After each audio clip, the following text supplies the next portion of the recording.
godfather, Peps Avesilla. Hello, everyone. And before anything else, we are having a good chat before this live stream already. And mukhang mapapahaba pa yung mga usapan namin right after this. Of course, everybody knows him. He is one of the top promoters and, of course, managers in showbiz and other talents as well. The well known Arnold Vegafria. Hello, good afternoon, everyone. Okay, Sir Arnold, I'll throw in the first question right now, no? Since syempre, usong-uso yung, ano yan, ano ba, usong-uso yung pandemic ngayon, no?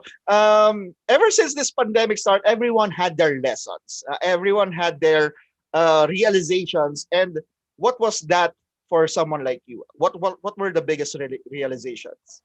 Well, my biggest realization during the pandemic, it's, life is too short pala. Kaya you can see there's so many friends of yours who pass away, and life, it's just so easy just because of this pandemic.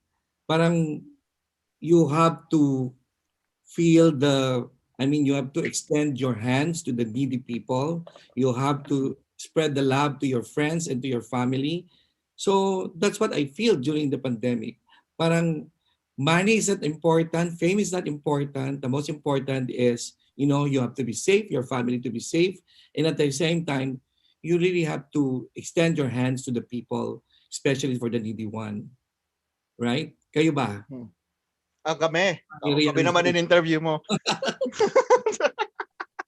Teka, si Peps muna siguro yung una sasagot dyan kasi si Peps ang medyo baguhan sa amin ngayon. Well, to that's what Arnold said. No, that's so true. Walang mayaman, walang mahirap. Yeah. We have to be thankful for each and every day that we're still alive.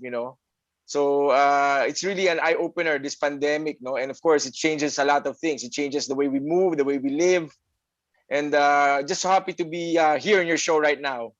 Diba? Those Papa said to us, the most important for the 2020, during the time when we had chance to talk to him, it's the most important. It's not the money, it's That's you're true. still alive on the 2020. yeah. That's the biggest gift that you can get on the 2020, but extend until 2021, right? So, That's so true, Arnold. tama ba? Diba? Yeah. Actually, Sir Arnold, di ba parang we were also busy for the past years, and we don't have a big pause in our life. This was a big pause in our life, and we get to reflect on things that what values most for us, no? So yun talagang matindi. You get to sit down and just look at the people beside you right now. Kung sino yung nasa paligid mo ngayon, those are the people that you have to take care of, no? Parang yun Right. lang yan, di ba? Belay, since na sinagot natin lahat yan at tinanong na rin tayo ni Sir Arnold, baka ikaw rin meron dyan. No, it really taught us yung value of yun nga, our health, especially for me, to value that despite everything, we're still here. And it strengthened our relationships with God and with our family, our loved ones, those that we could connect to via online lang these days. And it made you realize how important those relationships are. Yun lang. Diba? Yun nga, yung mga, the small things, no? Kahit yun nga, sabi nga ni Pepsi, yung the mere fact that we're together in this program right now is this, we have to be thankful already for those things. No? But of course, Bella, since we have Arnold here with us, you might as well throw in another question. Hello, Sir Arnold. Good evening. Welcome to Banana Cake.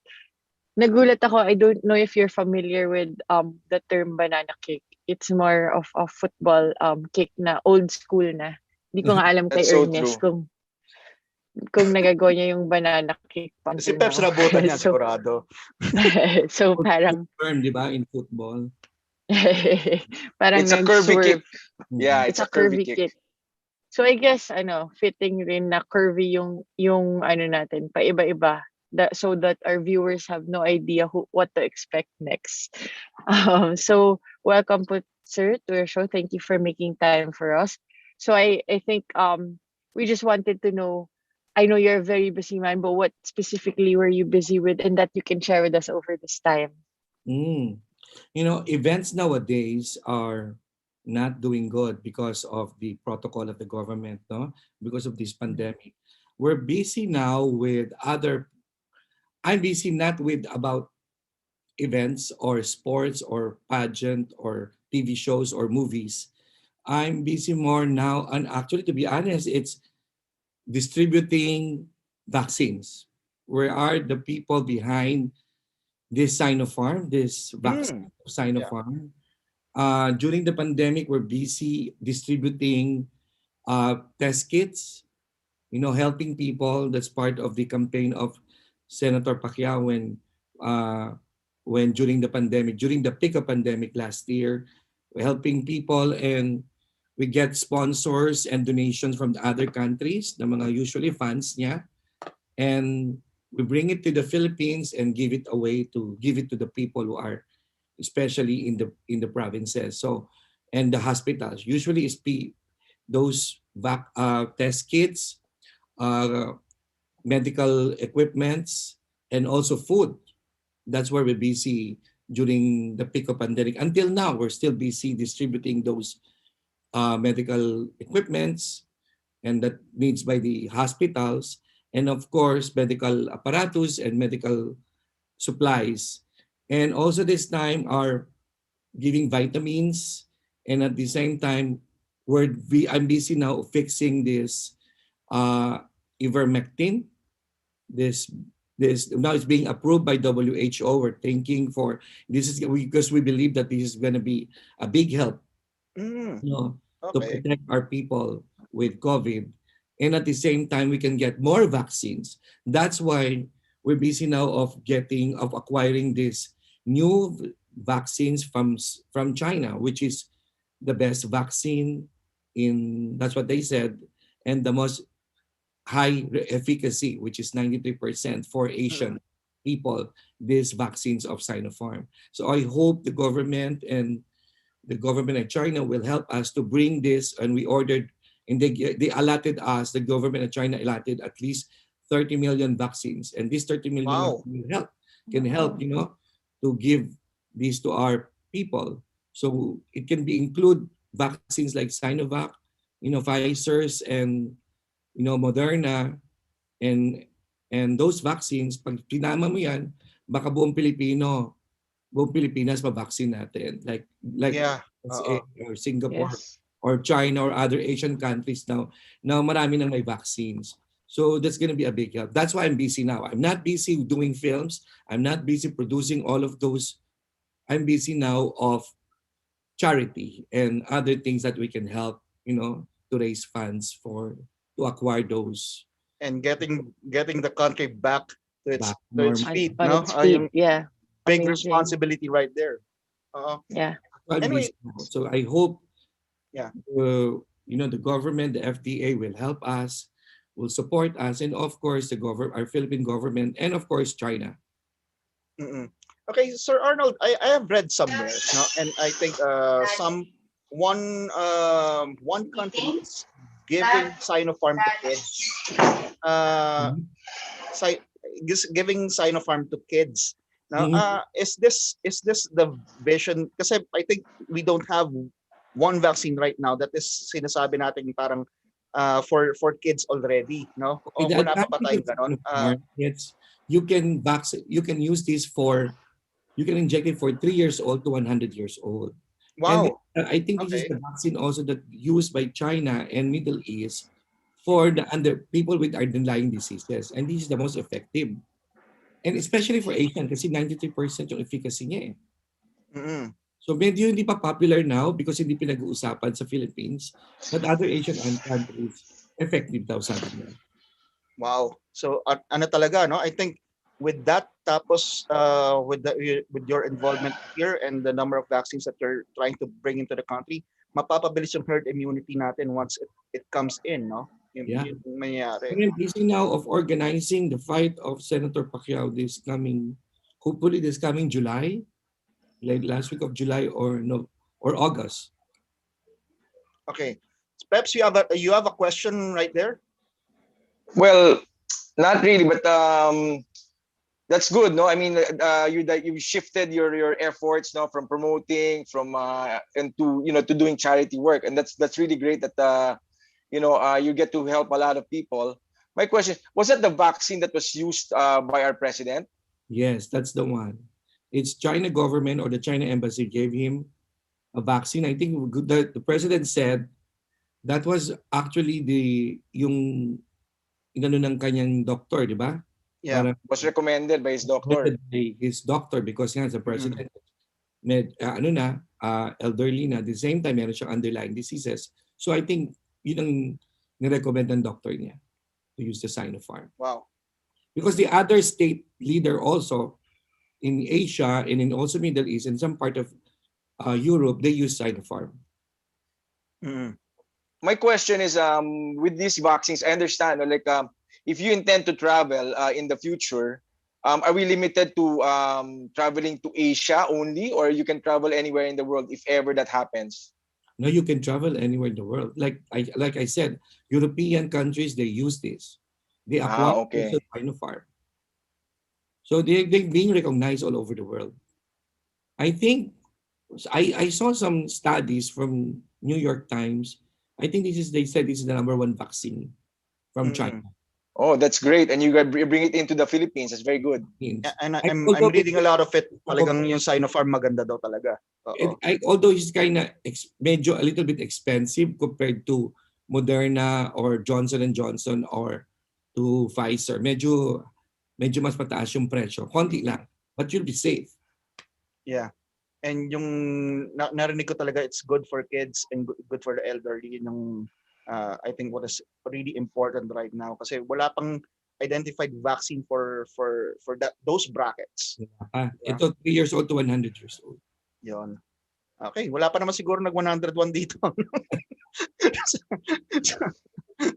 No, but anyway, Sir Arnold, I want to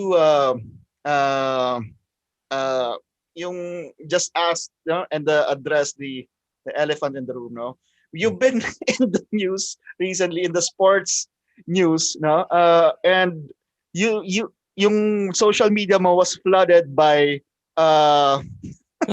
by sports media. You're trying to hype up the Mikey Garcia and Manny Pacquiao fight. Is there any progress in getting to that to that super fight that we're anticipating? Well, actually, Ernest, that was last year pa yan. The Mhm. Garcia and Manny Pacquiao fight, no? Because Paradigm, Senator Pacquiao is also under Paradigm Sports, which is Conor McGregor is also is part of it, and Mikey Garcia. So we've been dealing with Paradigm and Senator Pacquiao since last year. That's supposed to be the first fight, but something happened, and then there's these rumors that the Top Rank is also presenting to Senator Pacquiao yung Crawford. There's also Spence. There's also other fighters. But actually, ang totoo doon, syempre, yung kay Mikey Garcia.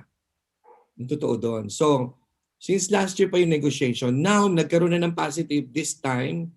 So maybe by this week, we can close the deal. So, Okay.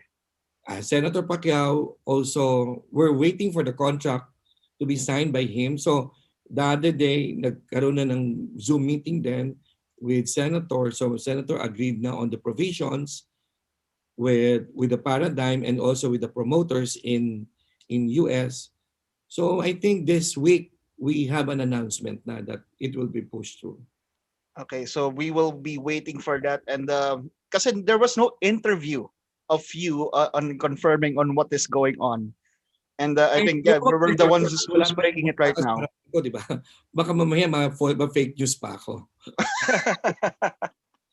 So ang daming fake news kasi lalabas that he's gonna fight with Crawford, with Spence, with Ryan Garcia. So I don't want to be part of those circles. So again, as long as there's contract, I have a contract, pakita na. So hindi considered as fake news.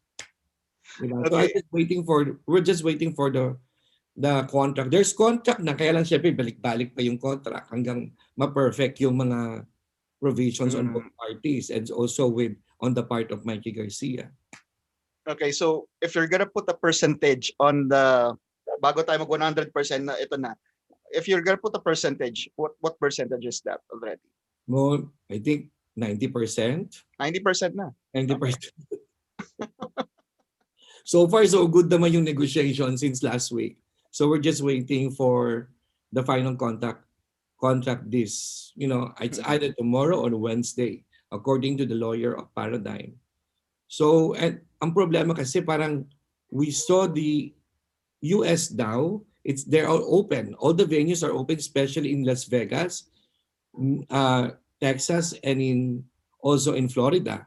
So, pwede nang mag-open sa venue na wala nang restrictions and because everyone are vaccinated na sa US. So, there's a possibility that we might move it also in United States. Like what happened to Canelo's fight last week, parang 78,000 ang laman ng buong Texas Stadium. So kung Dubai, marami pang hindi pa yata vaccinated sa Dubai. Although open ang Dubai, but they wanted like 50%. Mm-hmm. Yeah, I think in the US it's 63 na yata sa US, di ba? 63 or something. But of course, if you're going to numbers and figures, we want it, 100%. Yeah. That's going to be a big help also for both parties because they share on the sales. They have share on the sales. So we're still thinking about it also that we might move it also in United States. So we'll see until Wednesday or until this week where's the final venue.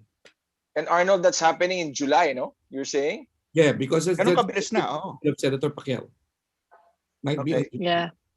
I can definitely confirm that Vegas is very open. Very, very open. Lots of people. And people in the United States are very excited to have an event. Yes. Event. UFC already opened up. No? Meron na silang sold out crowds in the US. Of Conor and Pontier, yung kanilang rematch will be in Vegas on July 10. Okay. So anyway, a big event also in Vegas. I think it's in T-Mobile. That's a huge venue. Okay, we have a question here from a media person, from Gerard Arce from Bulgar in the social media. Is this the last fight of Senator Manny Pacquiao? We still don't know yet. Depends on his body, on his health, because for him it's still strong. He can still fight. Okay, actually, we got to interview Manny before, and his dream fight to end his career will be in the Philippines. And it will be in the Philippines. And probably if our fight will be in the Philippines, that's considered as his retirement. Pag na-fight yan sa Philippines, retired na. Last fight niya na. Yun na yun, no? Yun na yung last fight niya. And yun the last fight. Beps, you want to add something there? Well, no, that's interesting, no, and I hope that will happen in the near future, that he will have his last fight here in the Philippines.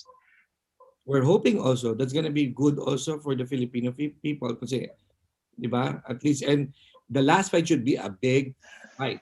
Hindi lang to basta-bastang fight. Will that happen before elections or after elections? That's the question. That's the question. During election naman, pag election period, di ka pwede bawal. Bawal. Diba? Okay. Anyway, a question here from Homer, a good friend, Homer Saison. Again, what happened to the Conor McGregor Manny Pacquiao fight? It's still on negotiation. I hope it will happen because they're both, Senator Pacquiao and Conor are the same agency in United States. Paradigm Sports. That's still on the table. Still on the table. But still waiting for finality niyan. Pero actually may contract na yan, so we're just waiting for both of them.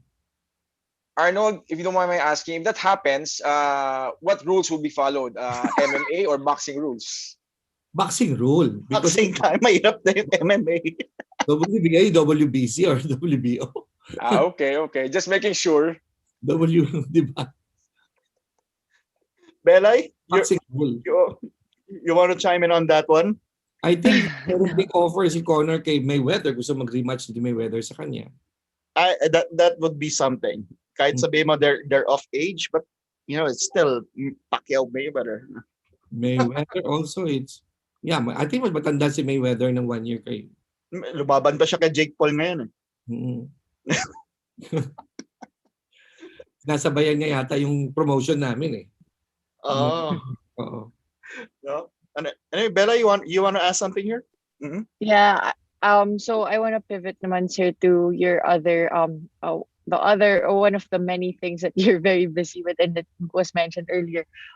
In the world of entertainment, beauty pageants, do you have anything in the works and how do you see these events moving forward? Oh, good thing that, I hope matapos yung MECQ so that we can start na the coronation of the Miss World Philippines. That will be in July Yay. also.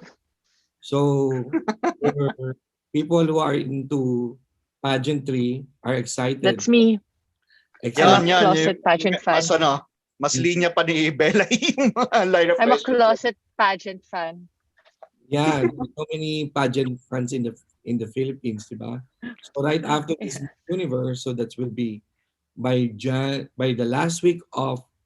second week of July, we have this Miss World Philippines. So we have total of 8 crowns, 8 titles. That so far there are total of 300 plus applicants. So we're only getting 40. Wow. Ganon katindi ang pageant enthusiast dito sa Philippines. Ganon kataas. So, ibang level. Lang naman ang gusto ng basketball, boxing, beauty pageant. Sana naman you support football also. Di ba? Covered. Three covered. Oo. So with regards to movies, kung ma-lift yung itong MECQ and magkaroon na ng vaccines at open na yung mga movie houses, we're gonna start filming also even mga teleseries. So far, wala masyadong gumagawa ng movies, but more on gumagawa for online. Kaya lang magkaroon na naman yung online. So, sanay kami gumawa ng malaking films. So, maybe by July or August, we can start filming. Para open na rin siya. Nice. Sir Arnold, it sounds it sounds like you're very optimistic po, sir, about the rollout of the vaccine. Yeah. No? So I think that gives us and our viewers a lot of hope moving forward. It's been a very tough yung year. Sinopharm, that's 30 million. And then pumasok ang, I think yung Pfizer and Moderna, that's more than 30 million also. And then pumasok pa yung Sputnik, that's 10 million. So I think mabavaccine ang buong Pilipinas. Yeah, by I think the target is December. We're gonna be herd immune already. Actually, dapat target August. August na. Sila, oo. Oh, good. Yeah, mapapaga. Mukhang ako lang atang dito na vaccinate na sa grupo na to. Ako na-vaccinate na ako. I'm still waiting for my second dose. No? Pero I got Astra. Ang tapang. Parang AstraZeneca, no? Ang tapang sa katawan. Oo. Kailan daw yung next roll ng AstraZeneca? Nag-stop sila. Actually 2 months ang pagitan. Kaya siguro I'm tagal, 2 months. waiting for my second dose. Nauna pa yung magulang ko. 2 dose na sila. matagal yung pagitan ng Astra, although yan sila yung mga unang 8 months kailangan magpa-vaccine uli. Is that what you're saying, Arnold? After 6 months or 8 months, you can take another vaccine? Of course. Diba? I don't know with other vaccine, it will just last effectivity niya within 8 months. Yun, so another vaccine should be needed, no? Baka pwedeng Sinopharm na yung susunod namin. Diba yung ganun? Mag-invento sila ng one vaccine ever na parang immune ka na forever for a particular virus na yan. Okay, Sir Arnold, baka daw pwede kami ni Peps at saka ni Belay kahit sa isa sa mga films, maging nasa tabi lang kami, mga extra. Arnold, if that happens, you'll fulfill my dream. Yes. May Ayaw. taga-abot lang ng ano, kunwari may abot lang kami sa bida, yung mga ganon. Pwede rin. Extra. Extra lang, okay na, masaya na kami doon. Hindi Belen, naman kailangan ano. si Belen No. makapag-tasting ng beauty queen. Ayun. I'm shy. No.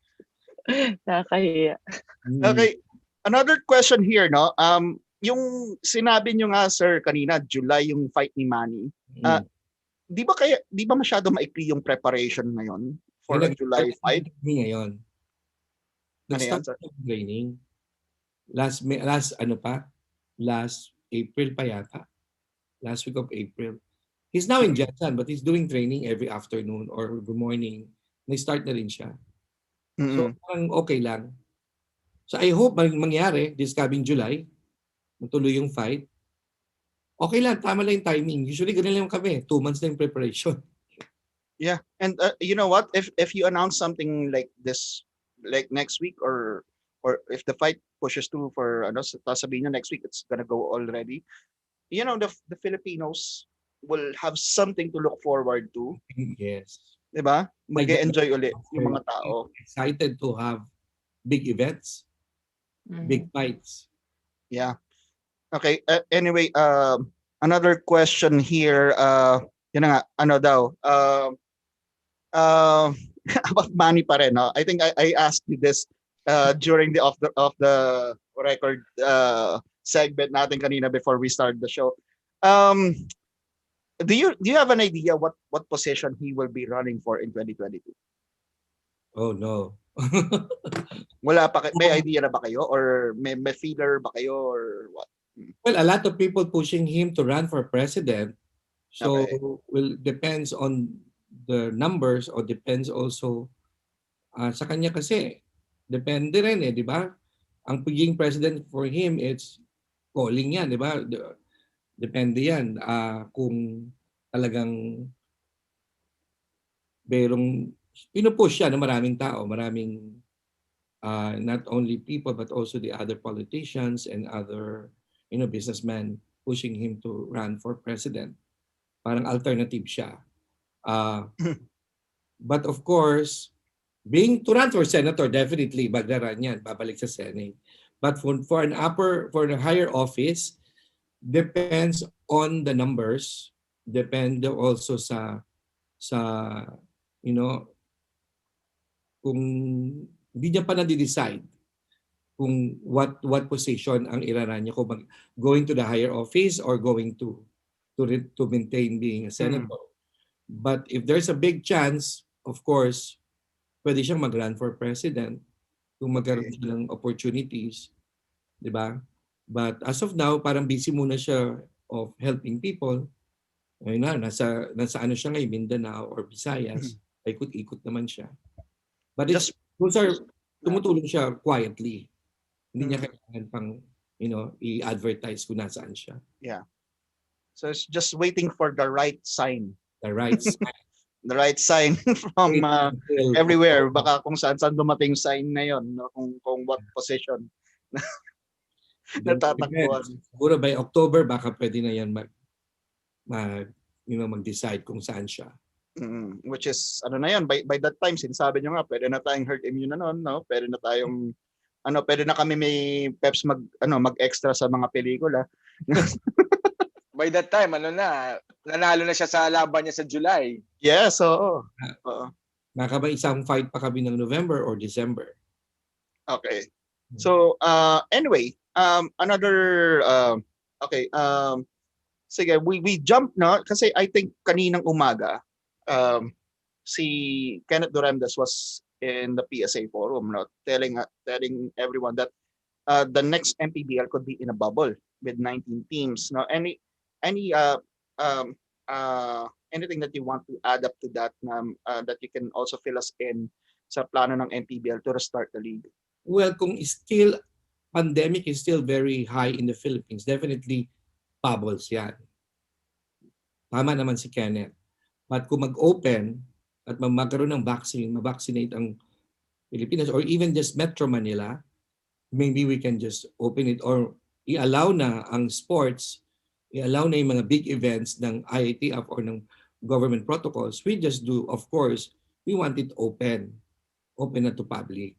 Okay. At Mhm. man everyone. Ang hirap din ng bubbles eh. Ang hirap. Yeah, Yes. magastos daw. Yes. Magastos. Oo, sobrang gastos. Kawawa rin yung mga teams, no? Yung mga especially Mm. mga probinsya. Mahirap dahil double na yung gastos mo. You have to pay Mm-mm. hotel, you have to pay yung mga swab test. Ang dami. Ibababol mo eh. So, parang itatago mo sila sa isang hotel lang. So, lahat yung babayaran mo. Kung 1 month sila, 1 month. So, laki ng gastos. So, it's, Mm-mm. as I suggest to the group, to the team, na let's wait until, maging normalize yung Pilipinas or even just Metro Manila. Okay. Bella, you have something to add to that? Yeah, no, I wanted to say na yung format of yung MPBL no is like something that many others have tried also, including in our sport. And it's very difficult just because of the geography, um, where all the teams are coming from and whether it's sustainable.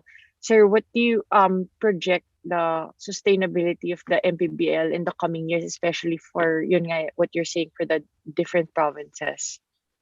Yeah, the problem is that like what you said, we have problems with from the provinces, no, because of the transportation and also hotels. So we cannot travel. Usually MPBL they travel from different provinces. So of course, we wanted na normalize na yung nangyari dito sa pandemic. So they can travel also back to normal, back everything. It's less cost pa to everyone, to every team. Pero kung if that will be the case na ganun pa din yung situation, I don't know, it's so hard. It's so hard na Mm-mm. Yeah. apply sila dito. So it's nakakalungkot. It's so sad that, but we're trying how are we going to solve those kind of problem para we can start na. As of the moment, wala pa rin eh. Hindi pa rin na-approve ng yung ma-open sa public Yeah. yung basketball. Our problem nga, even the combat sports are not allowed pa to start up to now. So depende kay Commissioner Mitra. Mm. Okay. Right now yung MPBL sinabi 19 teams pa lang daw. An idea what happened to the other 11 or meron pa bang dadagdag doon sa 19 na yon? I think the others, it's sa ano na yun eh, because of what happened, siyempre budget constraint, budget ang naging Mm. problema nila. It's still bottom line is financial matters. It's still financial, no? Kasi mahirap mag-handle ng team. Yung mga team ng mga provinces, yun yung nagkaroon ng problema. And that's why nabawasan yung mga teams.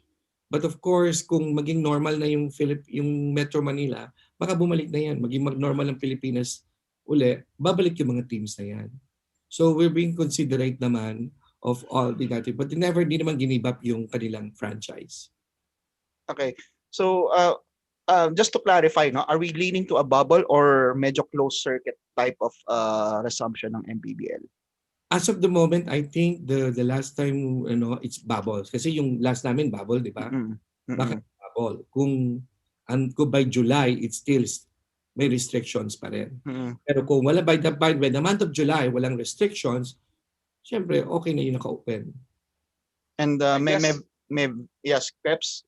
No, I guess like all sports that's very much affected. Especially like every month nagpapalit MECQ, GCQ, barbecue, di mo na alam kung ano nang ano nang QQ ang nangyayari. So, if you're gonna invest in something like that, it's really has to go long term or Yeah. Double investment. hirap for you guys. You have to follow the protocols. Hindi ka naman papayagan ng province eh. Yeah, that's so true.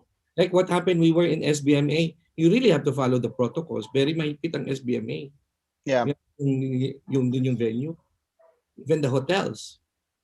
Eh, di ba nagkaroon pa ng positive kahit nagka-bubbles ka, may positive pa din.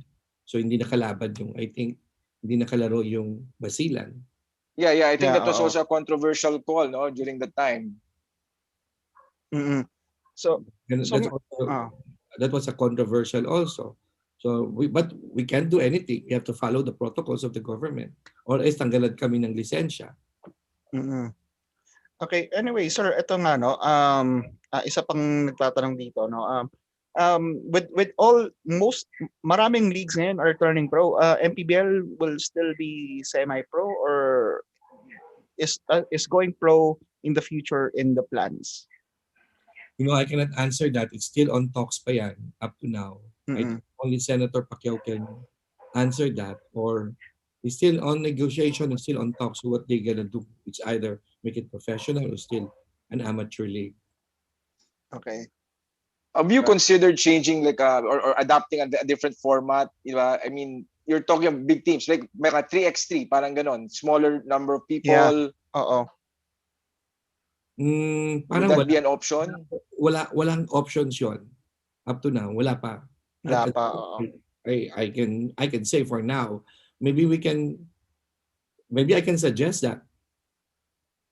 Kasi Ayun. 'di ba that might be workable. I mean, there's Mas action, konti. it's a Hmm. fast game.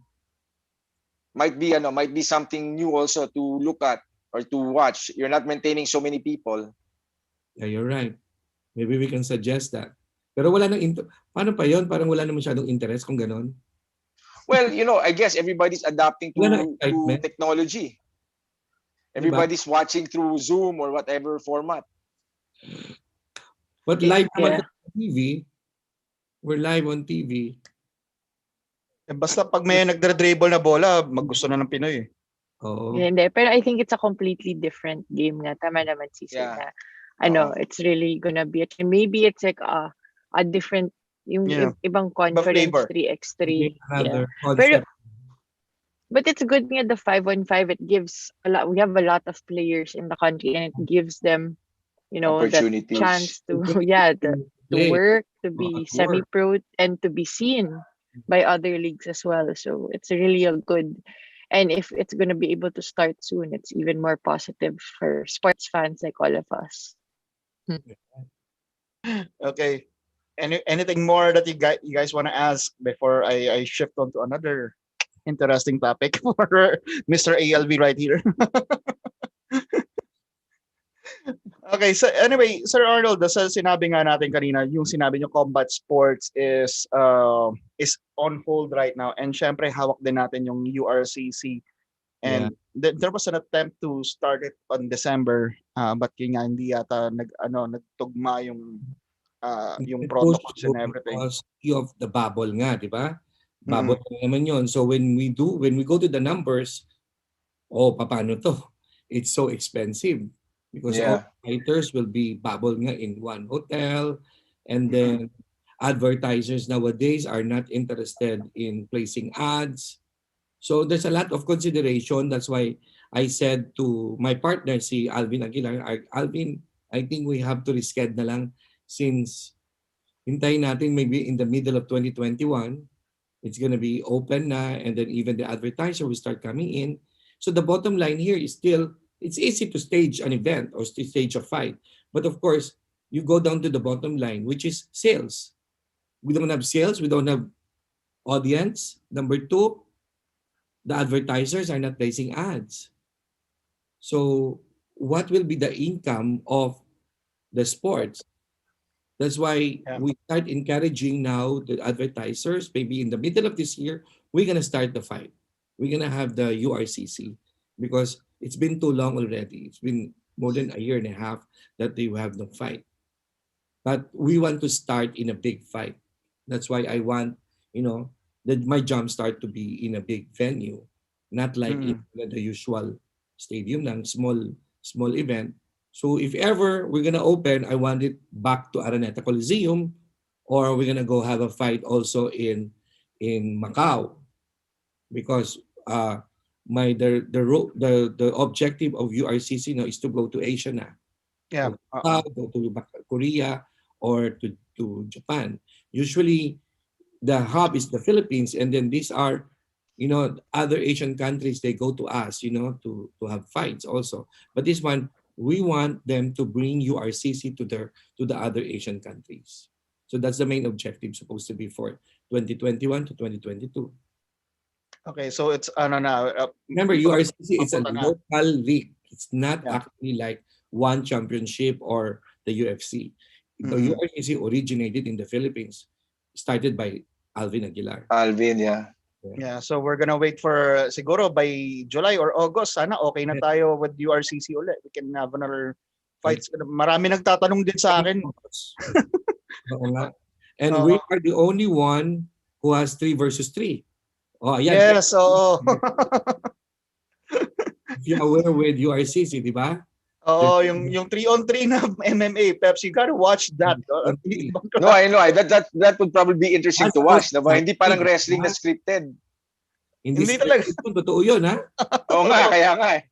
I remember the last fight namin is Araneta Coliseum, China versus Philippines, yung 3 versus 3.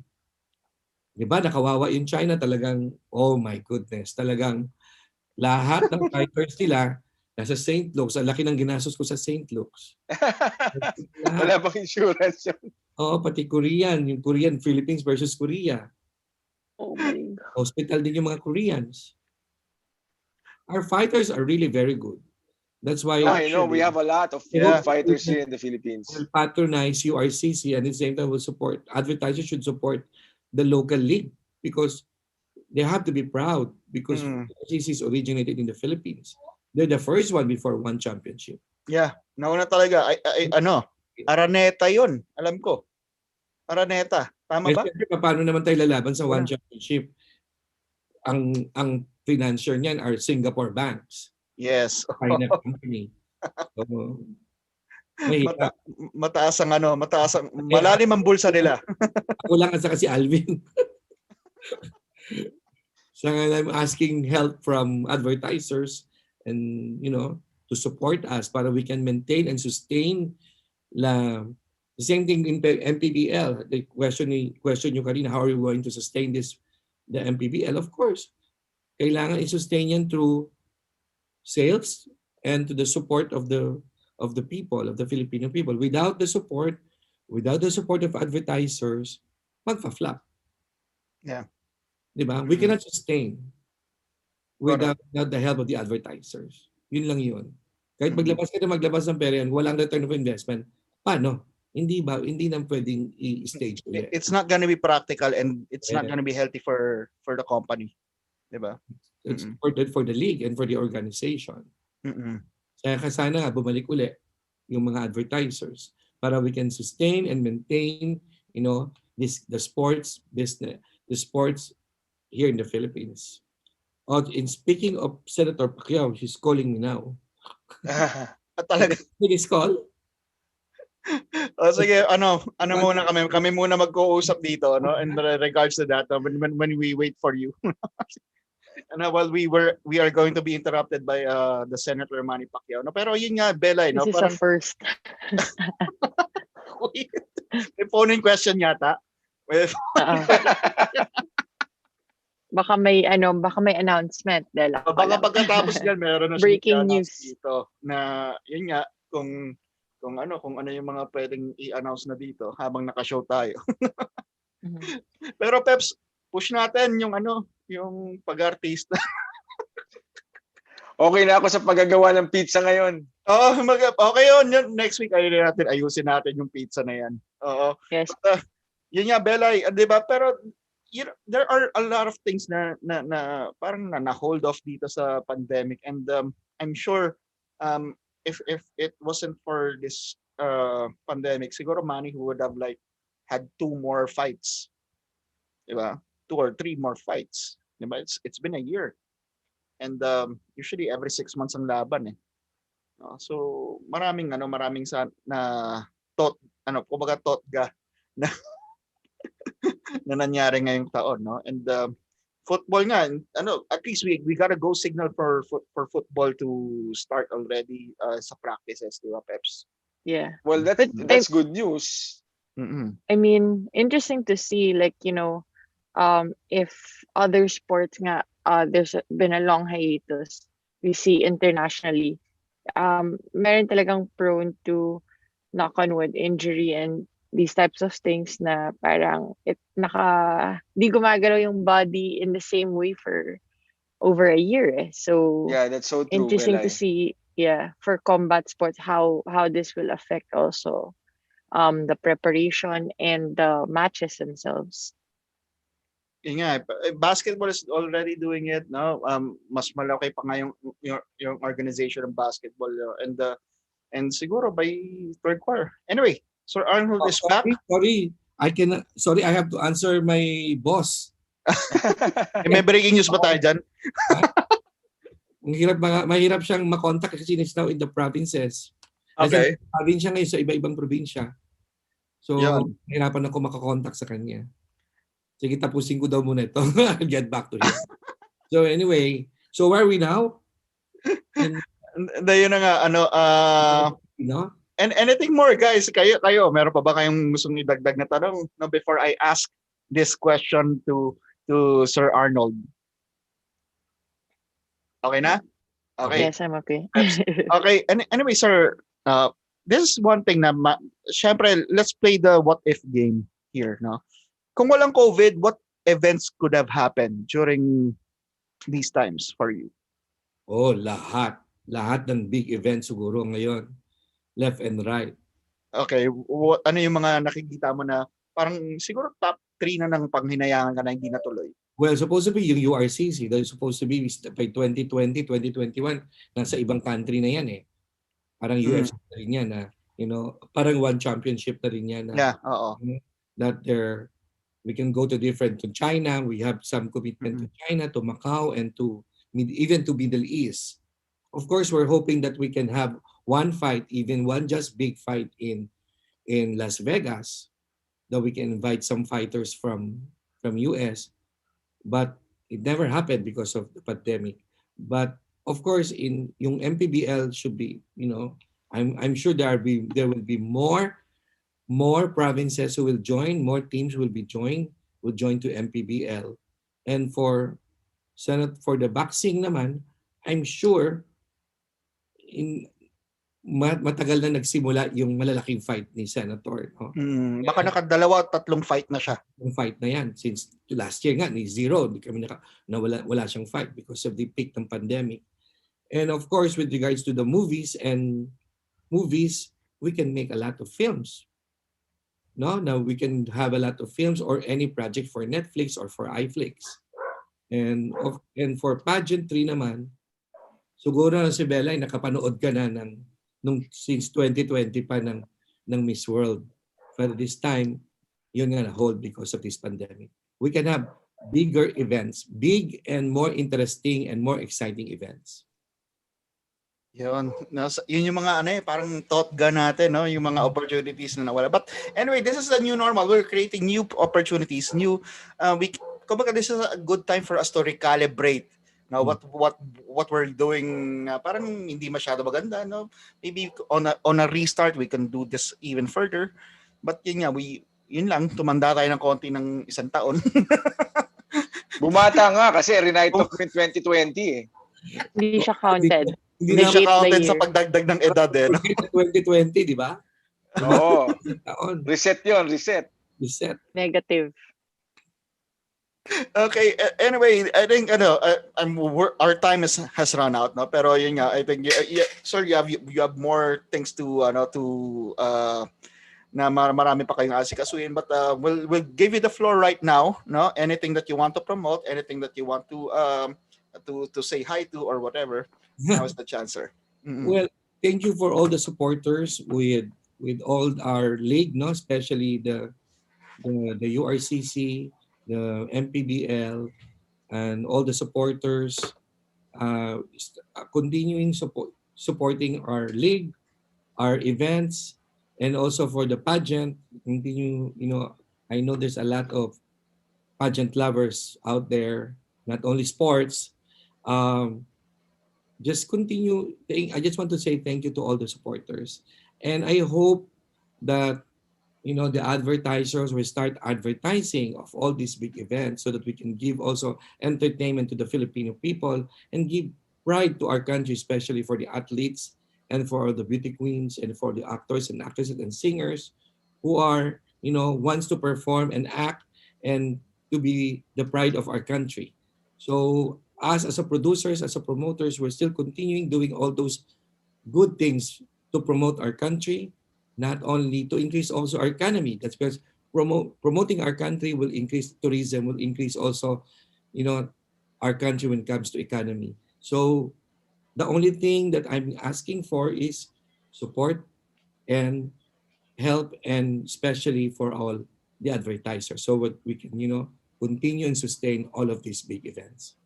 And thank you for all of you guys of giving me opportunity to talk to you and to talk to some your supporters, your Okay, followers. thank you Okay. sir so much sir for the time. No, we appreciate it. All right. Okay na ba? Pwede ko Oh, nang kausapin ng boss namin. Pwede na siguro. Okay na. okay, sige sir. Pero I hope we can have a small talk afterwards, no. Pero no, yun nga. Pero Peps, you wanna say something first, no? Habang Wala lang. It's nice to see Arnold. I mean, I've encountered him in the 80s, and now look how far he's gone. It's really amazing. And Ay, continued kasi more ako ng blessings for Barney you. eh. Tambay ako ng Barney yung Pep before. Yung Peps, kanya yon. yeah. Okay, Belay? Yes, sir. I just wanted to say really quickly, no, na you're right na it's been a very difficult time for everyone, and what I just want to say thank you for most especially is na despite everything that happened na cancel or na-postpone lahat ng events, I mean, the way you handled the situation is you turned it around and you're helping the Filipino people procuring tests and vaccines and getting it out there. So for that, really very we are grateful for all the Yes. work that you're doing, and Mm, we look forward to the next your next big projects, because I mean I'm sure that these are the ones that will um give hope naman to the Filipino people and yeah. get everything rolling, so really again we cannot thank you enough for joining us today and for all the work that you're doing. So more power to you, sir. Thank you, Belay. Thank you, Okay. Ernest. And with that, this show is brought to you by Pacquiao 3-in-1 Kaping Barako with Malunggay, along with Orange, Malunggay Orange juice and iced tea. May kasama na rin HG Guyabano, ang orange. And of course, sa dati nating iced tea at orange juice, may bago na. May malunggay, malunggay iced tea, and malunggay orange litro pack. Available at Mercury Drug, South Supermarkets, Robinson Supermarket, LCC, Rustan Supermarket, Lazada, and Shopee. And for those who want to be resellers, please email sales@orange.com.ph. And by the way, for those who are just new to our channel, just subscribe to our YouTube channel as well. And for those who are watching in Facebook, please do like our page to know who are our next guests. And with that, my name is Ernest Hernandez, the host of this program, just leaving you a very special message, a very simple one for the times like these, which is just to stay safe and God bless. Thank you, guys.